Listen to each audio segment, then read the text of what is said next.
Australia hasn't seen a hung federal parliament since 1940. So just what does it mean and how long will it be until we know who'll govern? Constitutional experts say while there are no written guidelines for the process and it should be relatively quick once all votes are counted, but as Hamish Fitzsimmons reports, a family connection is complicating the process for the Governor-General. So with the seats just about even, just how will a new government be formed? Who can go to the Governor-General and say, I can get my budget through the Parliament? And that all depends on numbers of seats and how many crossbenchers are required to make the magic number of 76. In all states and the Northern Territory, small parties or independents have given the major parties power at some stage. While forming minority governments isn't new, the horse trading and agreements take time, according to those who've been involved. The independents will probably need to come together to form a common position. Two, they'll need to codify that in some way, some written document, some set of principles. The Electoral Act allows a fortnight for the counting of postal votes and absentee votes. Once that's completed, I would imagine that a negotiated outcome will be finalised within hours. Constitutional law expert Greg Craven says though the conventions of minority government aren't codified, they are clear.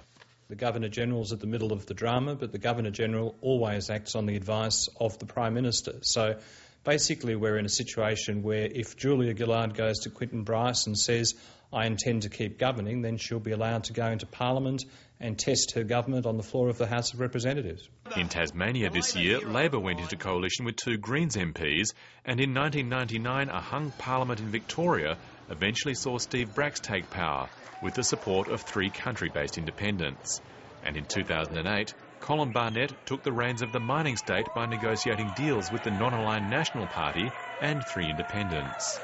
The voters of Western Australia have clearly expressed their viewpoint tonight, and they have created a situation where we could form a government. Just a few months ago, a minority government was formed in the United Kingdom, with the unexpected pairing of the Conservative Party and the Liberal Democrats. Today, we are not just announcing a new government and new ministers, we are announcing a new politics. When a major party decides it has the numbers to form a government, in this case 76 seats, it must ask the Governor-General for permission to do so. Greg Craven says while the role of the Vice-Regal office is important, it's limited.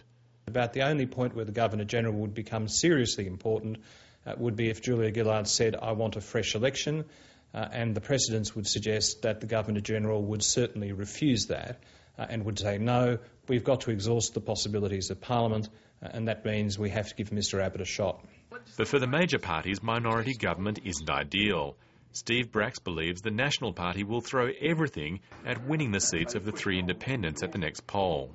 They'll do everything they can to destroy them. That is the nature of adversarial politics, and that's what they want. They want those seats back. But before the Governor-General can call upon Labor or the Coalition to form a government, Quentin Bryce is seeking legal advice because she's the mother-in-law of prominent Labor MP Bill Shorten.